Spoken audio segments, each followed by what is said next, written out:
সুপ্রিয় দর্শক, কাছে এবং দূরে, দেশে এবং প্রবাসে, আজকে আসছি হরিপুর জমিদার বাড়ি।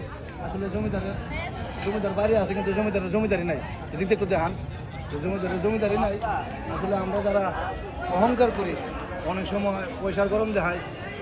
এদিকে দেখান, এদিকে পয়সার গরম দেখায়। আসলে অহংকার এবং পয়সার গরম বেশি দিন থাকে না।